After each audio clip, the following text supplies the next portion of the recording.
Hello बच्चों, चलिए प्रश्न को देखते हैं। प्रश्न है, जब एक बस अचानक चलना शुरू करती है तो यात्री का सिर पीछे की ओर सीट की दीवार से टकराता है। जमीन के फ्रेम से विवेचना करते हुए बताइए कि क्या यात्री का सिर पीछे की ओर विस्थापित होता है। तो प्रश्न को आगे हल करें उससे पहले जो प्रश्न की मुख्य अवधारणा है उस पर विचार करते हैं। तो इस प्रश्न के लिए जो मुख्य अवधारणा है वह हो जाएगी जड़त्व का नियम। अर्थात हम यहाँ पर यह देखेंगे कि जड़त्व का नियम क्या होता है, उसकी परिभाषा क्या होती है।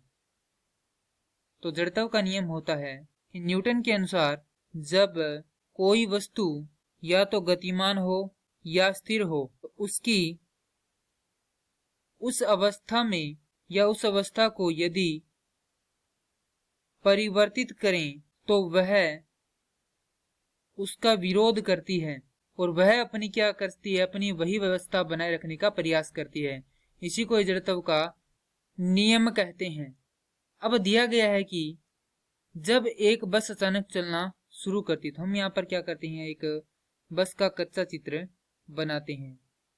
तो मान लेते हैं यह क्या है, कोई एक बस है जो कि अभी गतिमान नहीं है और यहाँ पर एक सीट पर व्यक्ति बैठा है। यदि बस अचानक से चलना प्रारंभ करती है इस ओर तो व्यक्ति कहाँ पर है, इस स्थिति में है। तो अचानक से चलने के कारण वह क्या करता है, एक बल का अनुभव करता है जो कि किसके द्वारा लगाया जाता है, इस सीट के द्वारा इस व्यक्ति पर लगाया जाता है।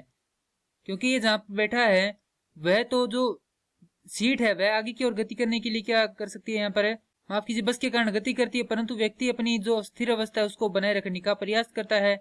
इसीलिए यहाँ पर जो इसका सर है वह सीट की दीवार पर जाकर टकरा जाता है और यह जड़त्व के नियम के कारण होता है। तो यहाँ पर लिखेंगे यात्री का सिर विस्थापित होता है क्योंकि जब सीट आगे की ओर गति करती है तभी इसका सिर पीछे की ओर आकर अचानक से टकराता है। यह इस कारण होता है क्योंकि यहाँ पर जो हिस्सा है इसका वह गतिमान है, सीट के साथ हो जाता है, परंतु यहाँ के जो ऊपर का हिस्सा है अर्थात उसका सिर है वह क्या करता है, गतिमान नहीं रहता। क्यों नहीं रहता, क्योंकि यहाँ पर यह क्या करता है, अपनी अवस्था का विरोध करता है, माफ कीजिए अवस्था के परिवर्तन का विरोध करता है। और यहाँ पर लिख देते हैं इसका कारण क्या है, जड़त्व का या नियम के कारण।